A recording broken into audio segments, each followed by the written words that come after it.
कि रात भर नाचाई बरे गोरकी आहाई मरद रंगबाज। बहुत सारा सुपर डुपर गीत बजल, एक और मुखड़ा गायब तो रात बीत जाए, लेकिन अंतरा याद लगे तो अंतरा कैसे गाय। ढेर गाना बा शब्द भोर पड़ जाला हमरा। हाँ हाँ बिल्कुल हाँ कि तोरा लेखा 10 गो घुमाइले हम कि धमकी देखै जाके दोसरा से आ डर नहीं लागेला छोकरा से।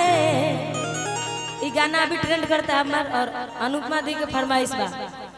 मजा आ गया हमरा सुन के, ये आपके लिए गाएंगे कि धमकी देखै जाके दोसरा से आ डर नहीं लागेला छोकरा से। कि आज दिल टूटी तो अकाल काम खत्म, कि आज दिल टूटी तो अकाल काम खत्म। मास्टर बीपी चाचा के तरफ से आशीर्वाद कि तोरा लेखा 10 गो घुमाइले हम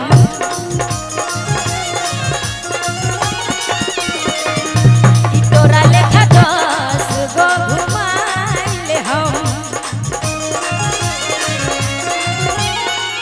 अरे धमकी देखै जाके दोसरा से डर नहीं लागेला छोकरा से।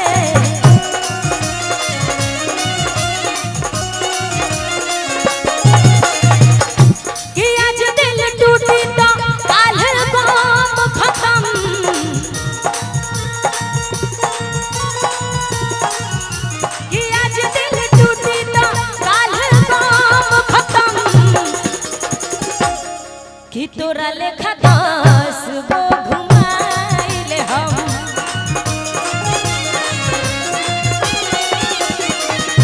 कि तोरा लेखा 10 गो घुमाइले हम।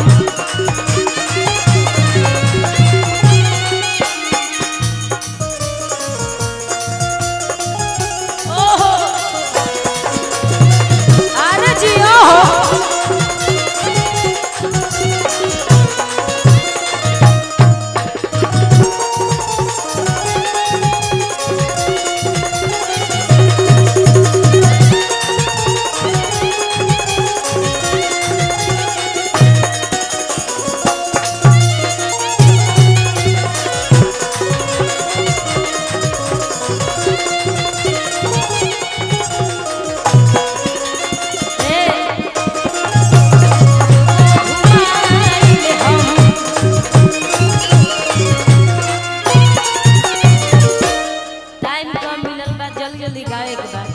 ढेर कुछ ना बोले, सीधे सीधे अपन ही ठीक गाना गाए कि खाना पीना ना बनौले पड़ू भोर ही से मुंह लटकौले पड़ू।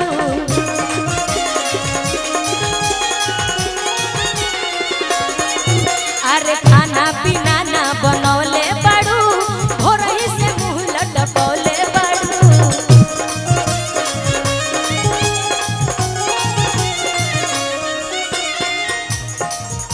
कि काहे बेचैनी में पाड़ू करे जा देखल न जाला तड़प तड़प।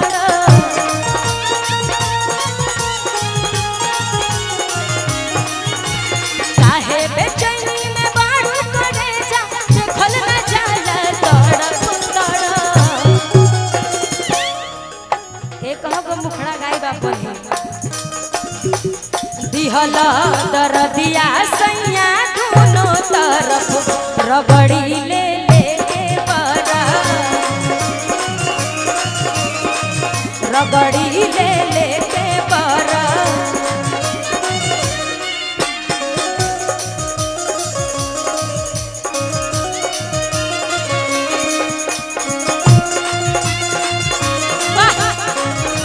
रखाई जवनिया मन में जे तहरा सवार रही राजा जी सवार रही राजा जी।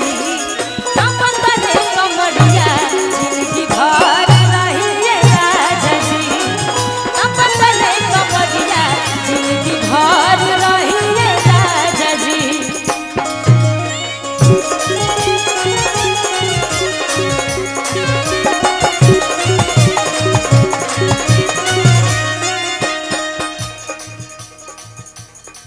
अच्छा अनुपमा दी आप आ जाइए आपका नंबर है।